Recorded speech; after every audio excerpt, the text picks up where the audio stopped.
LOCI, or memory palace, is one of my all-time favourite memory techniques, and I used to use it a lot back in the day when I was teaching. Now, I used to be an English and history teacher, so that's huge amounts of content my students had to remember. So I found LOCI was a really effective way of getting the class together and doing the technique together and then reviewing it together. So it's really powerful. Now, I think the history buff in me, the reason I love LOCI so much is not only because it's really good and effective, but also because the ancient Greeks used it. Now, politicians back then were expected to speak for hours without any notes. So they would create memory palaces and place items or triggers around an area well known to them in order to remember their speeches. Now that blows my mind because I'm talking about before Christ here. So that's really incredible.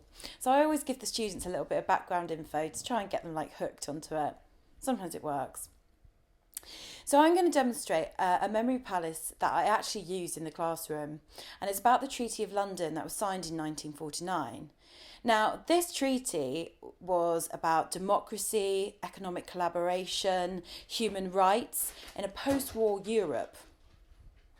So it was really groundbreaking of its time, but it also paved the way for the European Council and then later the European Union as we know today.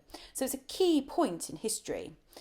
So I've been teaching about it for weeks, but right now the key things I want my students to remember are the 10 countries that signed this treaty, and so therefore were really the founding fathers of Europe as we know today. So I want you just to open your mind a little bit, take a chance and come on a journey with me. So you can keep your eyes open or you can keep them closed, whatever you feel more comfortable with. But imagine you are outside your house and you're coming up to your front door and you feel the keys in your pocket. Open your front door, step inside and close it behind you. You walk down your hallway and ouch, you hit your head on the light, the hallway light, and you look up, there's a silver bell hanging from the light. What's it doing there? So you walk into your front room or lounge, and there, sitting on your sofa, is this big, hairy Viking called Mark. And he's building a den out of baguettes. This reminds you haven't had lunch. So you go to your kitchen and you open the fridge door.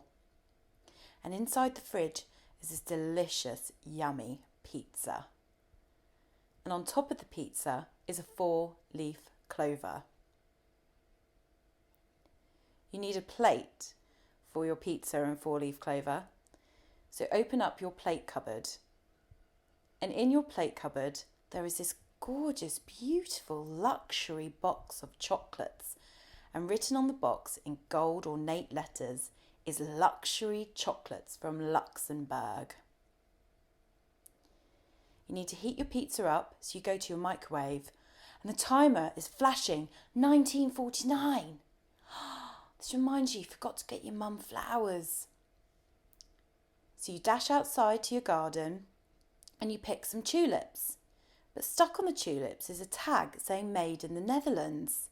You can't get it off, this tag made in the Netherlands. You can't get it off. You try everything.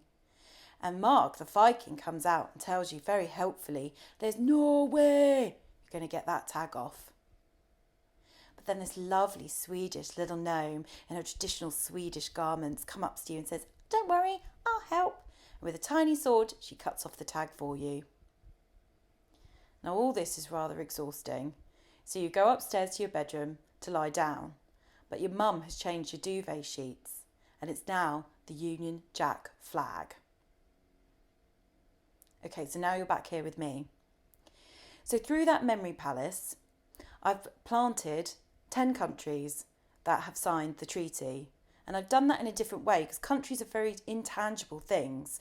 So I've tried to make them tangible by putting an item in its place. So if we go through it, and if you think about the triggers and then connect them to a country, and let's see if we can do it.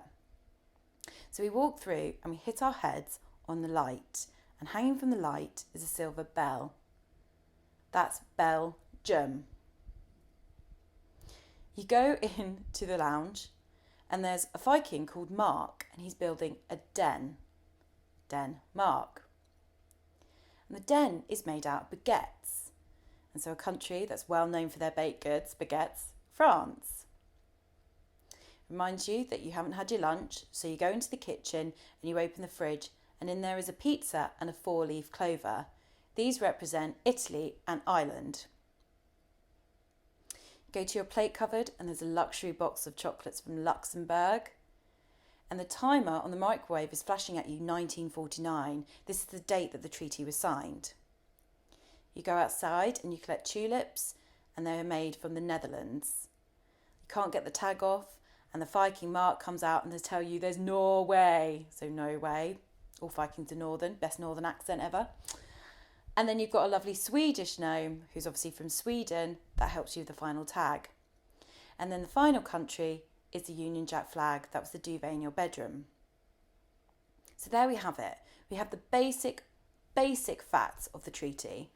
And then what I would do is I'd review it as a class the next day, and then I'd add details on. So for example, this is post-war. This is only a few years after the Second War had finished. So there was a lot of questions about why is Italy involved in this. So I would have Ireland and the 4-leaf clover and the pizza maybe fighting out with swords to put that concept in there. And again, I would build and add more details as the time goes on. So we're constantly reviewing, and how important is reviewing for memory and learning. But at the same time, adding details on so it becomes complex. It's not about just simple lists of words or facts or people. It becomes an integral part to how you are teaching. And it's a really funny story. So the students, the kids adore it and love it. But ultimately, the ultimate goal, as always, is to have students be independent learners. So I would even set memory palaces and loci as homework. So I'd give them a key piece of text or key points that they had to learn and say, now come to me tomorrow with your loci and let's hear it for the rest of the class. So it was only peer-to-peer assessments as well as giving them slightly different homework rather than the usual essays and so on. So this particular loci I've done in their home, which is great because they don't even have to think about or try and remember it. It's something that everyone knows at their core. They even know the slightest dust speck. But it's also incredibly great and powerful to use in the classroom. The car, their uniform, the walk to school, anywhere that they can recall without much effort. Because that's the key point, is that items are placed logically in an order, and also it's at a place that they know very, very well. So they're not trying to remember where's that shop on the high street. But I also really like to do it in the exam hall, because then it becomes a physical trigger when they're sitting in that exam, particularly those panicky, anxious students that tend to go blank whenever they sit an exam, is that they can perhaps look into the corner of the exam hall and think, that's the process of photosynthesis. I can now answer that question. That is incredibly powerful and very reassuring for the students. So try different venues, try it collectively, encourage students to create their own. That's far more powerful. But obviously it's a lot of fun doing it together. So I hope you enjoy it and give it a go. Why not? Try it in your class next week and see what happens and let me know. I'd be really interested to see how you get on.